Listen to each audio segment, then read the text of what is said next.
Distributed by profit making enterprises. हेर त profit making इन्टरप्राइजेसले bonus distribution गर्ने रे।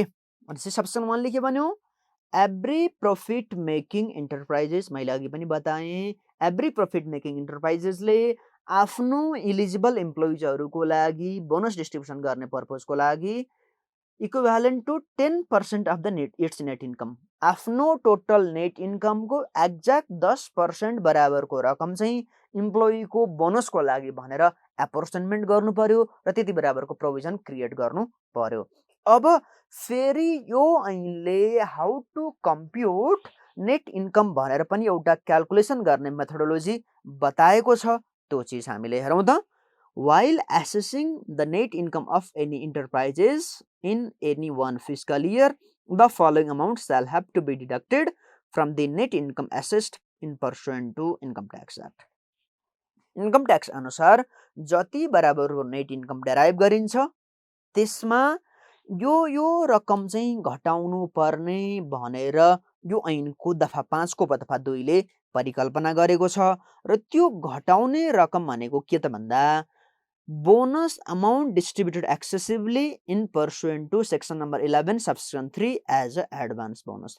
कुनै पनि इम्प्लोइलाई एडभान्स बोनस अग्रिममा नै बोनस दिइयो र त्यो बोनस चाहिँ जति यो ऐन बराबर डिस्ट्रिब्युसन गर्नुपर्ने हुन्थ्यो त्योभन्दा बढी रकम चाहिँ डिस्ट्रिब्युसन गरियो भने त्यो एक्सेसिभली डिस्ट्रिब्युसन भएको बोनस चाहिँ नेट इन्कम निकाल्दै गर्दा घटाउनु पर्ने रहेछ। र यो सम्बन्धमा हाम्रो सुप्रिम कोर्टले दिएको एउटा फैसला जुन चाहिँ हाम्रो पढाइको पर्पजको लागि एकदमै ठुलो केस लको रूपमा यहाँनिर जजमेन्ट गरिएको छ। त्यही भएको हुनाले विद्यार्थी भाइ बहिनीहरू अब नेट इन्कम कसरी डेराइभ गर्ने भन्ने अवस्थामा सुप्रिम कोर्टले गरेको एउटा फैसला यहाँनिर ल्यान्डमार्क जजमेन्टको रूपमा नेप्लिज बोनस एक्टको इम्प्लिकेसनको लागि यो एप्लिकेबल भएको हुनाले हामी त्यो चिजहरू हेरौँ है त। यो भनेको इन्दु शङ्कर चिनी मिल र आइआरडी को विरुद्धमा त्यो इन्दु शङ्कर चिनी मिलमा कार्यरत गर्ने इम्प्लोइहरू र इम्प्लोइको ट्रेड एसोसिएसन्सले इन्दु शङ्कर चिनी मिल र तिम्रो आइआरडी को विरुद्धमा चलाएको मुद्दा हो यो। र यसमा सुप्रिम कोर्टका सम्मानित न्यायाधीशहरूले गरेको फैसला के छ त त्यसमा हामी थोरै डिस्कसन गरौँ है त। ल त यो इन्दु शङ्कर चिनी मिल र आइआरडी को विरुद्धमा त्यो संस्थाको इम्प्लोइको ट्रेड एसोसिएसनले मुद्दा चलाएको अवस्था हो। र यहाँनिर यो केस लमा भएको के हाम्रो सम्मानित सर्वोच्च अदालतले के फैसला गरेको छ भने इम्प्लोइलाई जे जति बोनस दिइन्छ त्यो बोनस भनेको चाहिँ उसलाई बोनस डिस्ट्रिब्युसन गर्नुभन्दा अगाडिको जति प्रफिट डेराइभ हुन्छ त्यसको 10% को दरले डिस्ट्रिब्युसन गर्नु भन्ने क्लियर कट कोर्टको फैसला रहेको छ। यहाँनिर चाहिँ के गर्यो त यो केसमा भन्दा इन्दु शङ्कर चिनी मिलमा काम गर्ने कर्मचारीहरूले इन जनरल 10% को उनीहरूले बोनस प्राप्त गरिराखेका थिए विगतमा। तर अकस्मात तिम्रो इनल्यान्ड रेभेन्यू डिपार्टमेन्ट आन्तरिक राजस्व विभागले चाहिँ पब्लिक सर्कुलर इस्यु गरेर जुन चाहिँ इन्कम ट्याक्स एक्ट अन्तर्गतको पब्लिक सर्कुलर इस्यु गरेर उसले के भनिदियो बोनस क्याल्कुलेसन गर्ने पर्पजको लागि चाहिँ तिम्रो बोनस डिस्ट्रिब्युसन्स गर्नुभन्दा अगाडिको प्रफिटको 10% होइन, बोनस डिस्ट्रिब्युसन गरिसकेपछिको जे जति प्रफिट आउँछ त्यसको 10% बराबरको रकम चाहिँ बोनसको रूपमा डिस्ट्रिब्युसन गर्नु भनेर सबै इन्टरप्राइजेसहरूलाई एउटा इन्कम ट्याक्स इम्प्लिमेन्टेसन गर्नको लागि सहज गर्ने भन्दै उसले एउटा पब्लिक सर्कुलर निकाल्यो जुन चाहिँ इन्कम ट्याक्स एक्ट अन्तर्गतको दफालाई प्रयोग गरेर त्यो ऐन कार्यान्वयन गर्नको लागि भनेर निकालियो। तर अब त्यसरी यदि अब आइआरडी को भनाइलाई हामीले अप्ट आउट गर्ने हो भने त मानो प्रफिट बिफोर बोनस ऐन ट्याक्स यदि 100 रुपियाँ छ भने अब इम्प्लोइलाई बोनसको प्रोभिजन बापत छुट्याउनु पर्यो भने त यसमा बोनस घटाएर आउने जति प्रफिट छ त्यसको 10% मात्रै हो। तर त्यसको सट्टामा यहाँनिर के गरियो क्याल्कुलेसन गर्न सहज होस् भनेर यो फर्मुला अप्ट आउट गरियो र यसको आधारमा अब इम्प्लोइले पायो जम्मा 9.09 मात्रै बोनस पायो। एक्चुअल्ली पाउनु पर्थ्यो उसले 10% बोनस, तर उसले जम्मा 100मा 9.09 मात्रै इम्प्लोइको प्रोभिजनलाई छुट्याइयो भनेपछि यसले गर्दा इम्प्लोइले 10% भन्दा कम बोनस पाए, जुन चाहिँ इम्प्लोइको राइट र बोनस एक्टको तिम्रो फन्डामेन्टल जजमेन्टको अगेन्स्टमा छ भनेर उनीहरूले आइआरडी र इन्दु शङ्कर चिनी मिल दुवैलाई विपक्षी बनाएर इम्प्लोइले के गरे, मुद्दा चलाए। ठिक छ। र त्यसको आधारमा अब सम्मानित सर्वोच्च अदालतले के भनिदियो भन्दा हाम्रो ऐनको दफा 5 मा क्लियर छ, त्यहाँनेरि नेट इन्कम क्रिएट अथवा नेट इन्कम कम्प्युट गर्ने पर्पजको लागि नेट प्रफिटको फिगरलाई बेस बनाउने र त्यसमा एडिसनल जे जति घटाउनु पर्ने कुरा पनि एक्सेसिभ डिस्ट्रिब्युसन अफ बोनस त्यो घटाउनु पर्ने कुरा घटाइसकेपछि आउने प्रफिटको फ्ल्याट 10% डिस्ट्रिब्युसन गर्नुस् र त्यो भनेको जस्तो अब हाम्रो इक्जाम्पलमा यहाँनिर हामीले लिने हो भने profit before bonus and tax चाहिँ 1 लाख छ, त्यसको 10% को दरले हुने 10,000 रकम चाहिँ इम्प्लोइको बोनसको लागि छुट्याइदिनुहोस् र बाँकी रहेको 90,000 जुन चाहिँ छ त्यो चाहिँ प्रफिट बिफोर ट्याक्सको रूपमा फाइनेन्सियल स्टेटमेन्टमा रिफ्लेक्सन गर्नुस् भनेर तिम्रो सुप्रिम कोर्टले फैसला गर्यो र सुप्रिम कोर्टले के भन्यो भने तिम्रो बोनस एक्ट अनुसारको बोनस डिस्ट्रिब्युसन्स गर्ने र बोनस डिक्लेरेसन्स गर्ने एउटा स्पेसिफिक कम्प्युटेसन गर्ने मेथोडोलोजी छ, जबकि ऐनले त्यो प्रिस्क्राइब गरेको छ। तर आइआरडी को सर्कुलर भनेको इन्कम ट्याक्स एक्टलाई सिस्टमेटिक इम्प्लिमेन्टेसन गर्नको लागि भनेर निकालिने एक्ट हो, सरी निकालिने त्यो एउटा पब्लिक नोटिफिकेसन हो। त्यो पब्लिक नोटिफिकेसनले अन्य कुनै पनि एक्टको प्रोभिजनलाई सुपरसिड गर्न अथवा त्यो प्रोभिजनलाई नाग्न सक्दैन। यो आइआरडी को circular to the extent of income tax एक्टको लागि मात्रै यो जुरिस्डिक्सन एप्लिकेबल हुन्छ। त्यही भएको हुनाले आइआरडी को सर्कुलरले तिम्रो बोनस एक्टको प्रोभिजनलाई सुपरसिड गर्न सक्दैन, ओभररुल गर्न सक्दैन। त्यही भएको हुनाले यहाँनेरि यो सुप्रिम कोर्टले यो केसमा गरेको फैसला एकदमै हाम्रो नेपालमा बोनस कम्प्युटेसन गर्ने पर्पजको लागि ल्यान्डमार्क डिसिजनको रूपमा सम्मानित सर्वोच्च अदालत जो चाहिँ संविधानको कानुनको अन्तिम व्याख्या गर्ने अधिकार भएको हुनाले त्यसले गरेको फैसला र त्यसले गरेको केस ल त्यसले गरेको तिम्रो हाम्रो नियमलाई हामीले मान्नुपर्छ। त्यो कुरा हाम्रो फन्डामेन्टल ड्युटी पनि हो है त।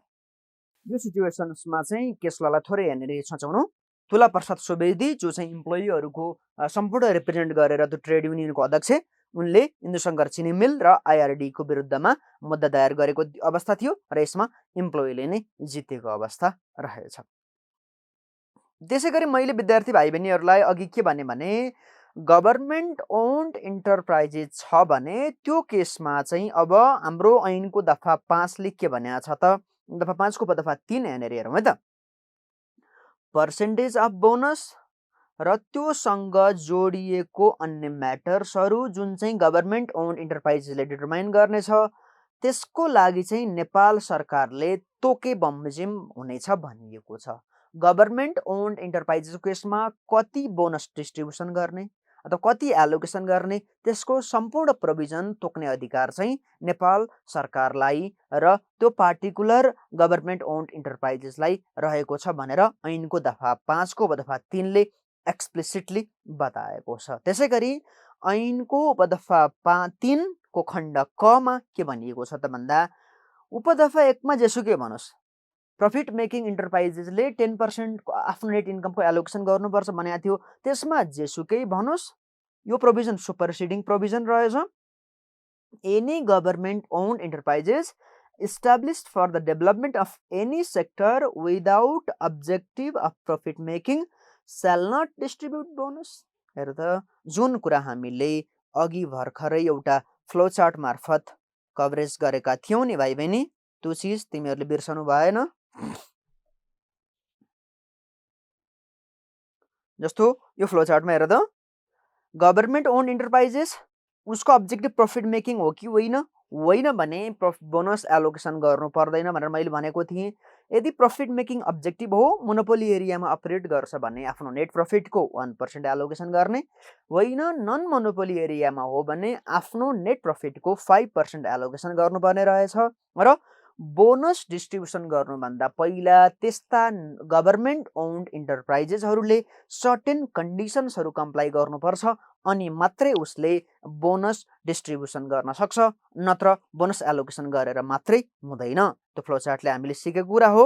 अब यहाँनिर गभर्नमेन्ट ओन्ड इन्टरप्राइजेसले हेर त कुन कुन कन्डिसन्सहरू कम्प्लाई गरिसकेपछि मात्रै उसले बोनस डिस्ट्रिब्युसन गर्न सक्छ त। उपदफ 1 र 3 मा जेसुकै भनोस्, government owned enterprises may distribute bonus only upon the satisfaction of following condition. यो सर्कमस्टान्सेसहरू फुलफिल गरेर मात्रै त्यो पार्टिकुलर गभर्नमेन्ट ओन्ड इन्टरप्राइजेसले आफ्नो इम्प्लोइलाई बोनस डिस्ट्रिब्युसन गर्न सक्ने रहेछन्। ती कन्डिसन्सहरू भनेको के हो त भन्दा, all the expenses for which provisions were made in accrual basis. अघिल्लो फिस्कल इयरमा तिर्नु पर्ने भनेर एक्रुअलमा राखिएको payable provisioning must have been paid within the next fiscal year. अघिल्लो वर्ष तिर्नुपर्छ भनेको रकम यो फिस्कल इयर, जुन फिस्कल इयरमा बोनस डिस्ट्रिब्युसन गर्ने हो त्यो टाइम पिरियडसम्म तिरिसकेको हुनु पर्यो। त्यस पछाडि कन्टिन्जेन्ट लायबिलिटिजको लागि भनेर सेपरेट फन्ड छुट्याउनु पर्यो भनेको अब के हो त कन्टिन्जेन्ट लायबिलिटी। यसलाई चाहिँ विद्यार्थी भाइ बहिनीहरूले NAS 37 जुनको कन्टिन्जेन्सीको कुरा छ त्यसलाई कनेक्ट गर्नु भएन। त्यहाँ र यो बोनस रेगुलेसन्सले गरेको गाइडलाइनमा फरक कुरा छ, त्यो चिज चाहिँ दिमागमा राख्नु पर्यो है। र कन्टिन्जेन्ट लायबिलिटीको लागि भनेर हरेक फाइनान्सियल इयरमा केही सेपरेट फन्ड चाहिँ छुट्याएर राख्नु पर्यो। जस्तो लोन लिएको छ गभर्नमेन्ट ओन्ड इन्टरप्राइजेसले, त्यसका लागि भनेर फन्ड छुट्याउनु पर्यो। त्यसै गरी इन्ट्रेस्ट ड्यू छ, तिर्नु बाँकी छ, त्यसका लागि फन्ड छुट्याउनु पर्यो। ग्यारेन्टीको लागि भनेर सेपरेट फन्ड एपोर्सनमेन्ट गरेर राख्नु पर्यो। त्यसै गरी एकुमुलेटेड लसको लागि भनेर फन्ड छुट्याएर राख्नु पर्यो। ट्याक्स लायबिलिटीको लागि भनेर सेपरेट फन्ड क्रिएट गरेर राख्नु पर्यो र बिल्स पेएबलको लागि भनेर सेपरेट फन्ड क्रिएट गरेर राख्नु पर्यो। यी सबै चिजहरू चाहिँ कन्टिन्जेन्ट लायबिलिटीमा पर्ने भयो।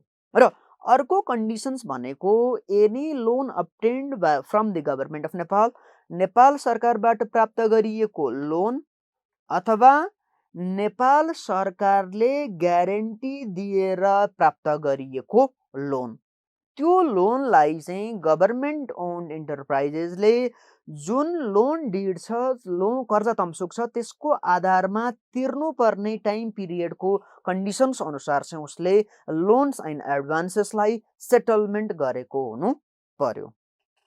भनेपछि यिनीहरू 3टा कन्डिसन अनिवार्य गभर्नमेन्ट ओन्ड इन्टरप्राइजेसले बोनस डिस्ट्रिब्युसन गर्नुभन्दा पहिला नै उसले कन्डिसन्सहरू मिट गरिसकेको हुनुपर्ने रहेछ।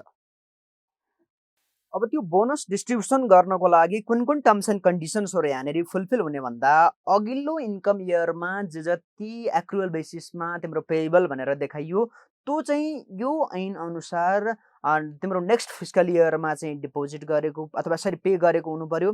र कन्टिन्जेन्ट लायबिलिटीको लागि भनेर सेपरेट फन्ड मेन्टेन गरेको हुनु पर्यो र त्यो फन्डमा छुट्याइएको रकम म्यान्डेटरीली डिपोजिट पनि हुनु पर्यो।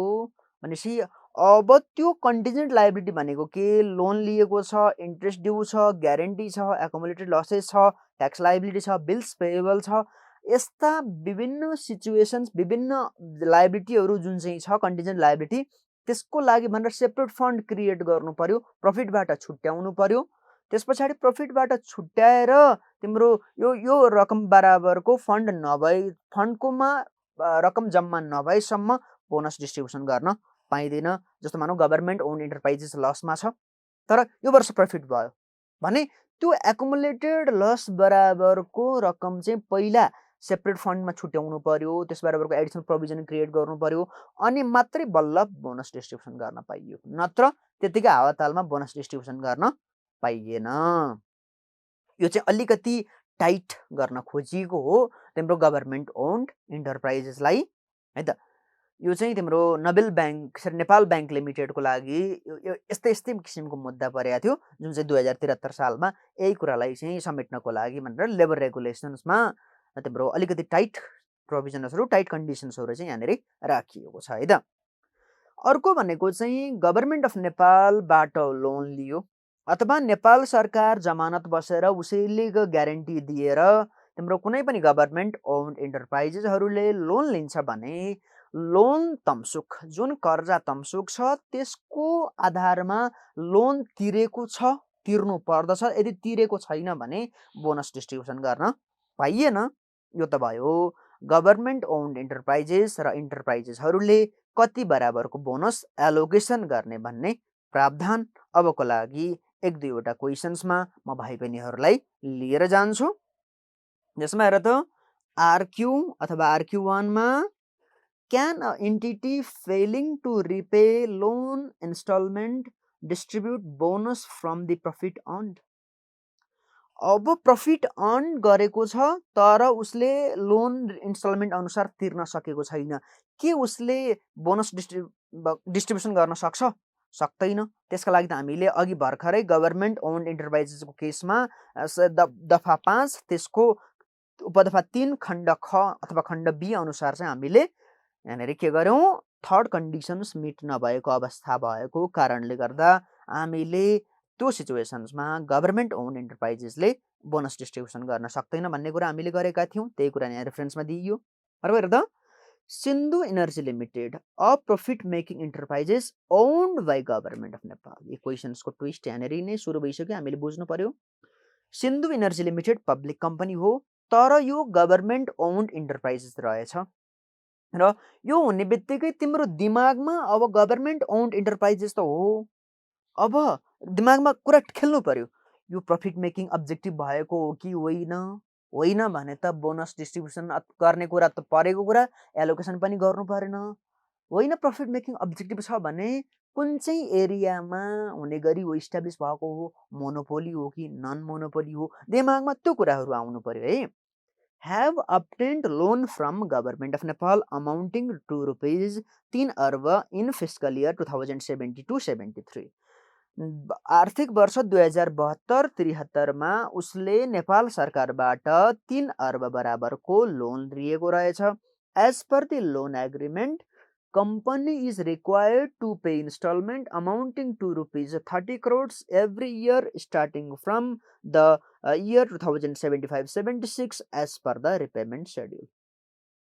72-73 मा त लोन लियो तर त्यो कर्जाको भुक्तानी सेड्युल अनुसार चाहिँ उसले 2075-76 को सुरुवातबाट हरेक वर्ष चाहिँ 30 करोड रुपियाँ चाहिँ रिपेमेन्ट गर्नुपर्ने रहेछ नेपाल सरकारलाई। During the year the company couldn't repay the installment due to the shortage of cash। अब उसले त के गर्न सकेन, कम्पनीले लोन इन्स्टलमेन्ट तिर्न सकेन due to the shortage of cash, क्यासको सर्टेज भएको हुनाले उसले लोनको इन्स्टलमेन्ट तिर्न सकेन। Company has earn profit during the year and has allocated bonus to the staff amounting to rupees 50 lakh.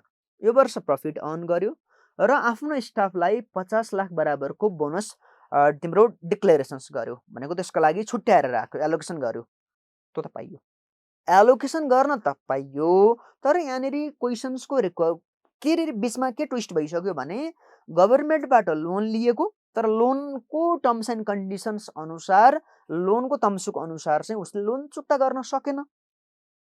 Managing director of the company wants to know about the conditions to be fulfilled by the government owned enterprises to distribute the bonus।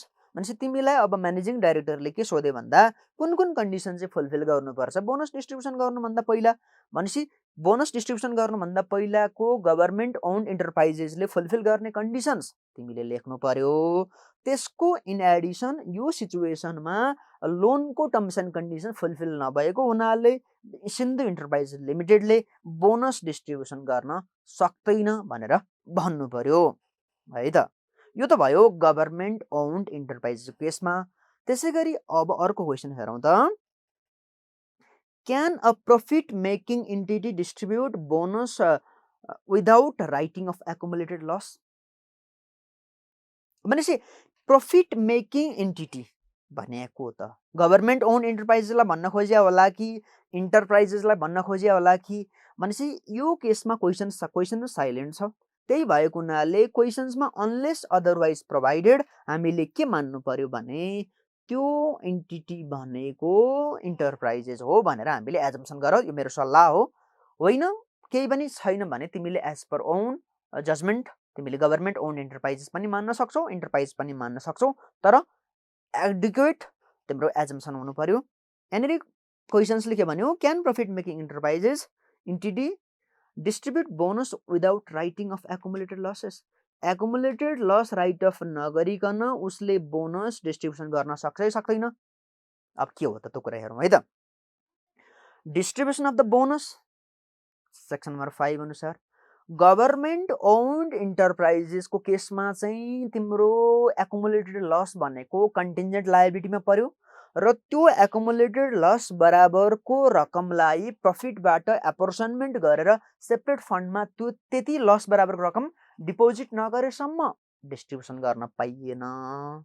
तर अन्य profit making इन्टरप्राइजेसको केसमा चाहिँ accumulated loss write of गर्नुपर्छ भन्ने प्रावधान ऐनमा कहीँ कतै पनि त्यस किसिमको व्यवस्था गरिएको छैन। यो वर्ष एक्स्ट्रा सर्भिस रेन्डर गरेको कारणले गर्दा प्रफिट डेराइभ भयो, त्यसको आधारमा बोनस पाउने इम्प्लोइको अधिकार सुरक्षित भयो भन्ने प्रिन्सिपल चाहिँ तिम्रो इन्टरप्राइजेसको सवालमा चाहिँ एप्लिकेबल भएको पाउने गर्दछौँ हामीले। ठिक छ, अब आरक्यू 2 मा हेरौँ है त। Accumulated loss of the Tim Venture Limited up to financial year 2075-76 was rupees 50 lakh. उसको accumulated loss छ 50 lakh. During the financial year 2076-77, company has made a net income of 25 lakh before the provision of taxation. भनेपछि taxation को provisioning गर्नुभन्दा अगाडि त्यो तिम्रो team ventures लिमिटेडले चाहिँ 25 लाख बराबरको प्रफिट अर्न गरेको छ। Company seeks to make a provision for the bonus to employees without writing off the accumulated losses. र कम्पनीले चाहिँ बोनसको प्रोभिजन क्रिएट गर्न खोज्यो, त्यो चाहिँ एकुमुलेटेड लसलाई राइट अफ नगरिकन अब तिमीले कम्पनीलाई सजेसन दिनु पर्यो।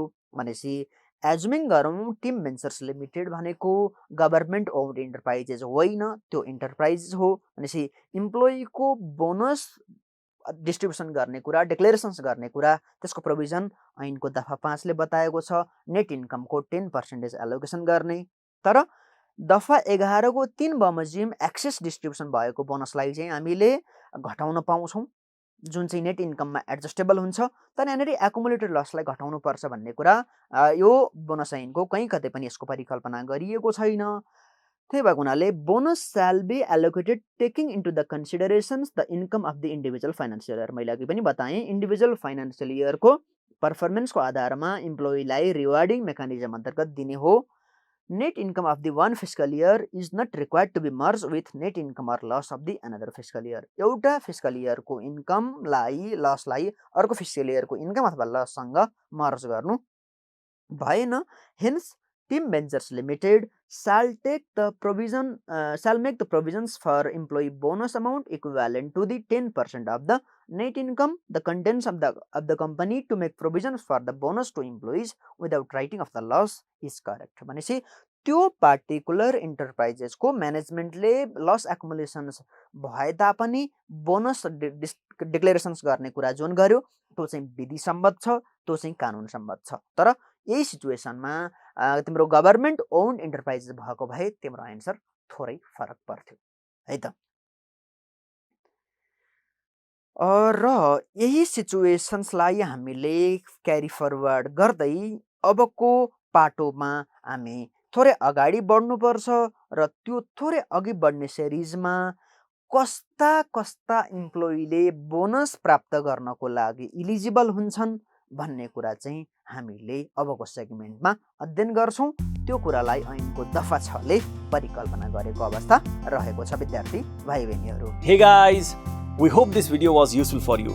And if you want to watch more videos like this one, please like and subscribe to our channel now. Also, you can download our app on Google Play as well as App Store. We wish you all the best for your upcoming examinations. Thank you. Have a good day.